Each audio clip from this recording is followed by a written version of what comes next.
Hey guys, it's Mark Sparks. So I'm going to be telling you guys a story about my first time ever fursuiting. So I have a few military friends that I served with in Korea, and one of them was stationed in Seoul. And he had his own fursuit, and so when I went to go visit him, I got to try on his fursuit, which was a made-for-you suit, which I'll show a picture somewhere here of it. But his name was Theo. He was a really cool guy. I was hanging out with him, and I got to try on his suit. I got to feel what it felt like inside, get to feel that burning that it feels like to wear a fursuit. So the USO is a private organization that works with the military. And they're on every military base. They always, they give free things to the military. And they have games and things that you can rent. Well, this one in Seoul actually had fursuits that you could rent. Of course, they were for mascotting events and things like that, but you could actually go and rent fursuits.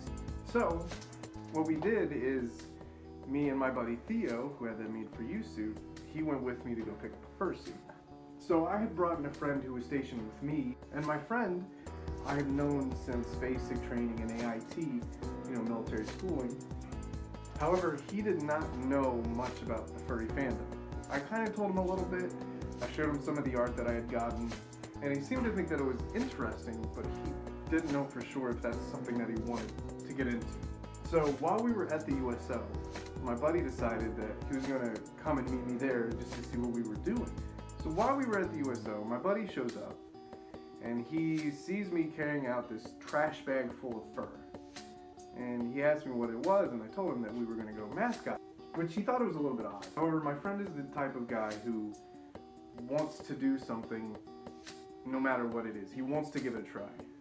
So he went into the USO and got himself a costume. Me and my military friend, who's not a furry, and Theo all go ahead and start getting ready to suit up. However, we didn't really know where we were going to go. We kind of just decided shorthand that we were going to go to Seoul Tower. I'll show a picture right here. So Seoul Tower is a very well-known public tourist location in South Korea. So we decided that we're going to go to Seoul Tower, and it's a very beautiful place to go to, and they have I can't remember what they're called. I'm sure I'll put it somewhere. But they have these little, it's almost like a shrine outside of it. Seoul Tower is a 2-kilometer walk up the tower, or you can take a trolley which goes all the way up. However, the line takes forever. So when we were first getting up there, we decided we were going to wait in line for the trolley. We're sitting here waiting in line for the trolley.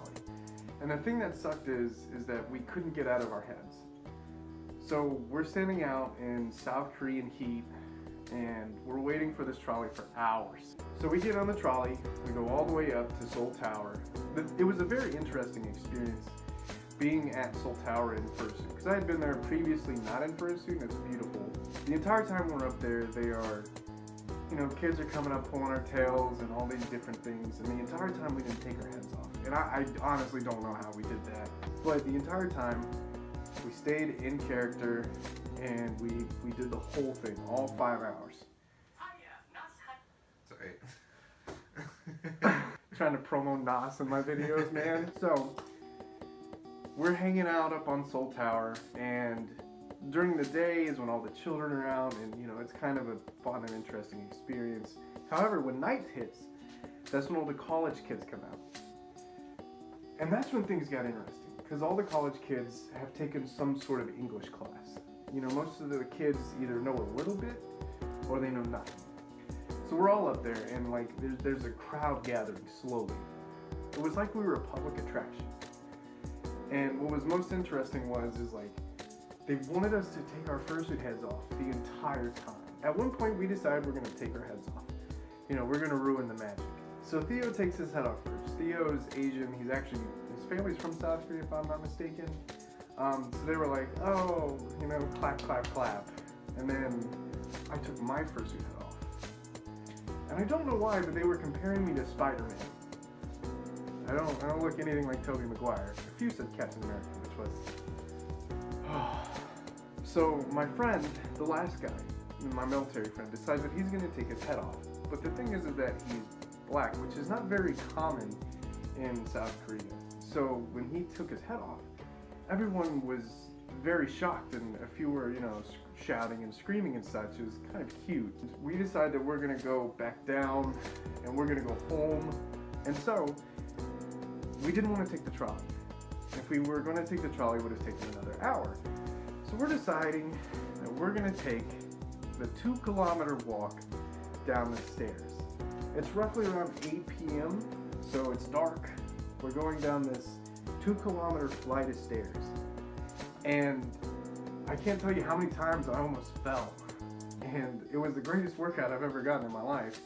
By the end of the night, I can say that that was one of my most interesting experiences in fursuit, both because it was in South Korea, but also because it was different, getting to see everyone's reactions in another culture.